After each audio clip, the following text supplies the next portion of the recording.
Ya, terima kasih pemirsa Anda masih menyaksikan IDX Market Opening dan saya akan berbincang pada pagi hari ini bersama dengan Bapak Octavianus Audi, beliau selaku pengamat pasar modal.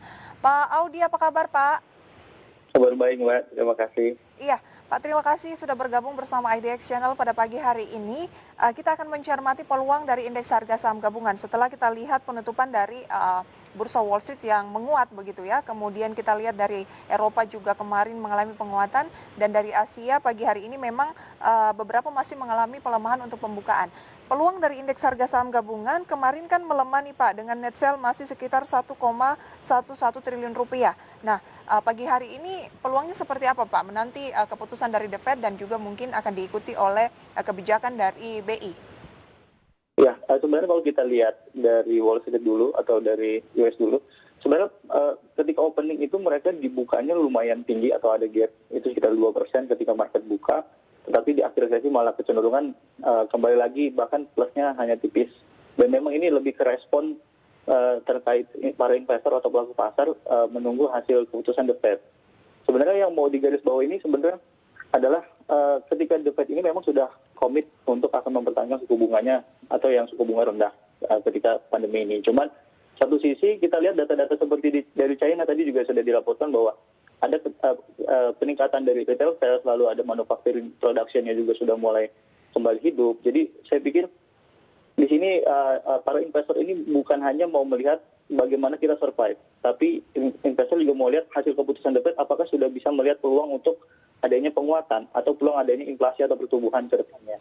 Jadi memang kecenderungan untuk ISG sendiri, dan kita lihat juga regional tadi dibuka pagi mau Shanghai atau Jepang ini semuanya juga kecenderungan bergeraknya tipis. Jadi saya pikir dampaknya ke ISG juga kecenderungan perilaku investor di domestik kita akan lebih ke sideways atau lebih ke mix atau kecenderungan dia akan wait and see terlebih dahulu. Oke, beberapa analis yang saya baca melalui sejumlah artikel analis global begitu ya menyatakan bahwa Bank Sentral Amerika Serikat tampaknya ataupun diperkirakan tidak akan membuat perubahan apapun dalam sikap kebijakan moneternya. Artinya masih akan sama seperti yang terakhir mungkin. Menurut Anda gimana nih impact-nya ke market atau Anda punya pandangan yang lain Pak Audi?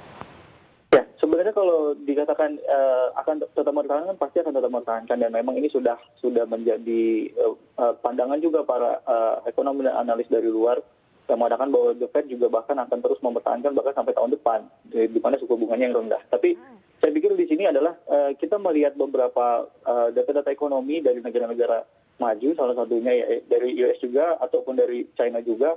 Dan sebenarnya yang dijadikan insight di sini adalah para investor ini butuh guidance. Apakah The Fed ini sudah mulai bisa melihat adanya pertumbuhan atau sudah mulai adanya inflasi ke depannya lagi. Jadi saya pikir nanti pengumuman walaupun nanti sudah ditetapkan tidak akan berubah, tapi yang mau dilihat oleh para investor adalah apakah The Fed sudah punya pandangan terkait adanya pertumbuhan ke depannya, seperti itu. Baik, itu yang dinantikan begitu ya, optimisme dari The Fed seperti apa yang juga akan direspon oleh market ya.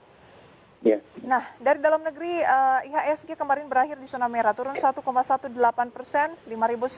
Peluangnya untuk pagi hari ini seperti apa, Pak Audi?